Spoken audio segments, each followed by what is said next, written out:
உங்கள் favourite TV ஷோக்களை இனி miss பண்ண தேவையில்லை. ஜீ5 இல் முற்றிலும் இலவசமாக காணுங்கள். இங்கேயும் எப்பொழுதும். அப்பா வந்துட்டீங்களா? நீ இன்னும் அந்த பேப்பரை படிச்சு முடிச்சு எழுந்துக்கலல? என்னத்த? டேய், எங்களெல்லாம் சீக்கிரம் கிளம்ப சொல்லிட்டு நீ இவ்வளவு லேட்டா வந்தா எப்படி? நான் முன்னாடியே ரெடி ஆயிட்டேன். வீரா ரெடியாக கொஞ்சம் டைம் ஆயிடுச்சு. ஏண்டா, நீ ரெடி ஆகிறதுக்கு லேட் பண்ணிட்டு வீரா மேல பழி போடுறியா? காரணத்தை சொல்றேன், நீ உடனே சப்போர்ட்டு கிளம்பி வந்துருவிய. சப்போர்ட்லாம் இல்லடா. ஏதாவது நல்ல காரியத்துக்கு போற மாதிரி இருந்தா அவளே முன்னாடி கிளம்பி நிப்பா. நமக்கு தெரியாதா? பாவண்டா. இந்த மாதிரி நேரத்துல அவளுக்கும் மனசு கஷ்டமா இருக்கும்ல. வீரா, நீ எதையும் நினைச்சுக்கிட்டு இருக்காதம்மா. நடந்ததையே நினைச்சு நினைச்சு உன்னை நீயே கஷ்டப்படுத்திக்காத. எதையும் மாத்த முடியாதல்ல. நீ நல்லபடியா இதெல்லாம் செய். உன் அண்ணன் உன் கூட தான் இருப்பாரு.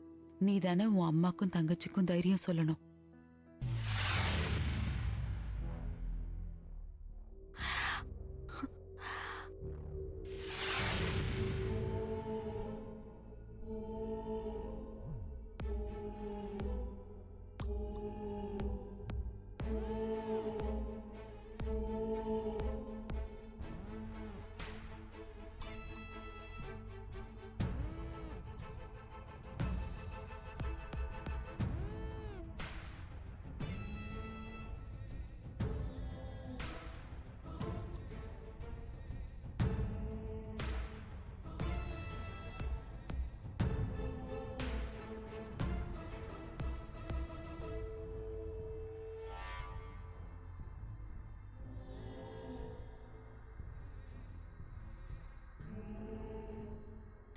ஒரு வருஷம் ஓடுனதே தெரியலையே என்ன. உன் சாவ பல பேர் மறந்துட்டாங்கன்னா,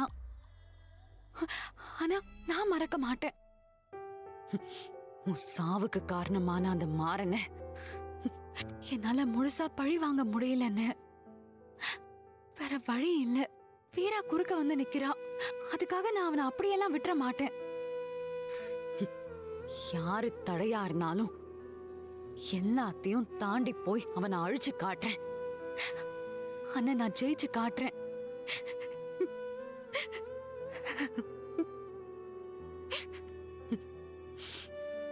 கண்மணி,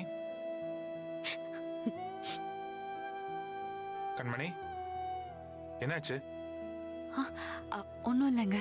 இல்ல, தனியா பேசிட்டு இருந்த மாதிரி இருந்துச்சு. ஒன்னும் இல்லைங்க. இல்ல, போன்ல ஏதோ பார்த்து பேசிட்டு இருந்தியே. ஒன்னும் இல்லைன்னு சொல்றேன்ல. நீ என்ன பேசிட்டு இருந்தன்னு எனக்கு தெரியும்.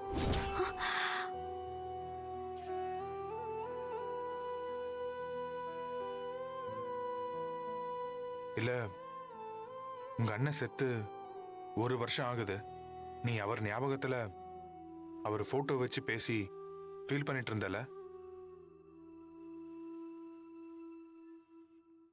என்ன மன்னிச்சிரு கண்மணி. உன் நிலைமைக்கு நானும்.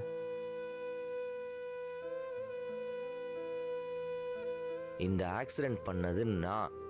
அதை என்னைக்கும் மறந்துடாது, புரியுதா?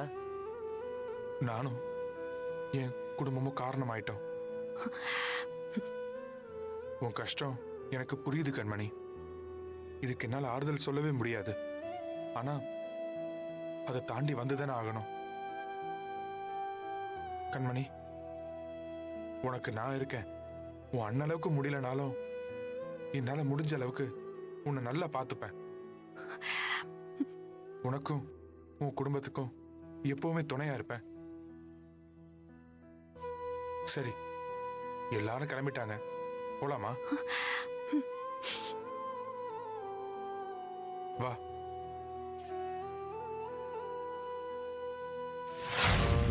என் குடும்பத்தை அழிச்சிட்டு இப்போ நல்ல மாதிரி நடிச்சிட்டு இருக்கேடா.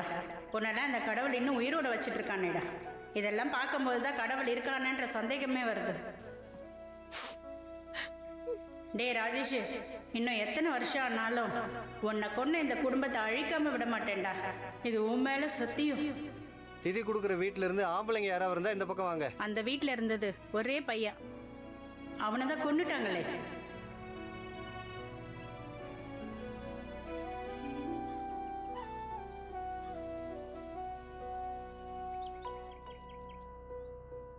கொன்னுட்டு தவசம் வேற கொடுத்துட்டு இருக்காங்க.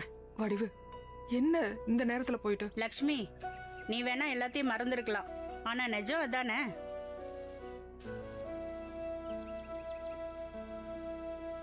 இது சாதாரணமா நடந்த ஆக்சிடென்ட்டா? அவனை நினைச்சிருந்தா காப்பாத்திருக்கலாம்ல. மாமா ஏம்மா முடிஞ்சதெல்லாம் ஏன் இங்க இப்ப பேசிட்டு இருக்கீங்க? முடிஞ்சு போனதுதாம்மா. ஆனா இப்ப இதெல்லாம் பார்க்கும்போது பழைய ஞாபகம் எல்லாம் திரும்ப வருதுல்ல.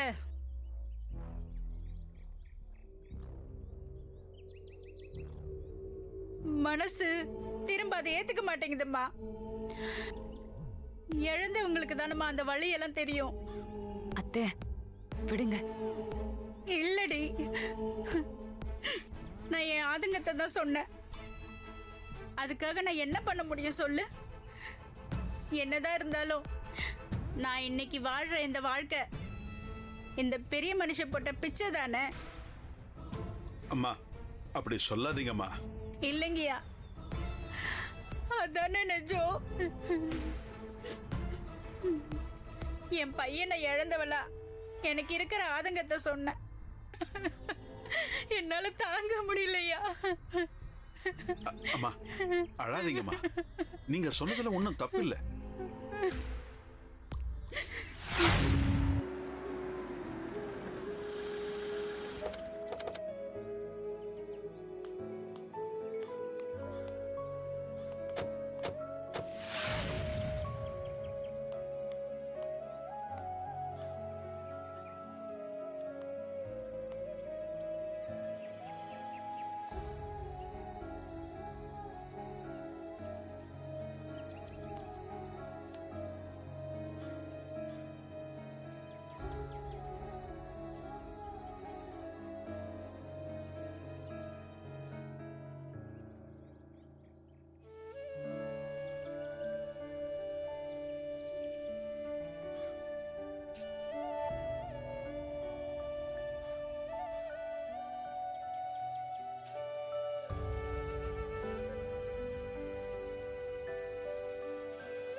அண்ணனோட நினைவு நாள்ல மறக்காம நீங்க எல்லாருமே இங்க வந்திருக்கீங்க. எல்லாருக்கும் ரொம்ப தேங்க்ஸ். எப்படிம்மா மறக்க முடியும்? அவன் எங்க ஃப்ரெண்டுமா. ஆட்டோ ஸ்டாண்ட்லயே அவனுக்கு ஒரு அஞ்சலி செலுத்திட்டோம்.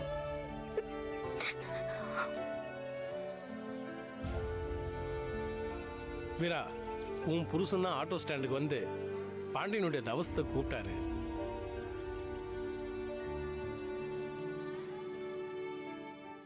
ஜீ5 ஆப்பை டவுன்லோட் செய்து அனைத்து எபிசோடுகளையும் இலவசமாக பாருங்க.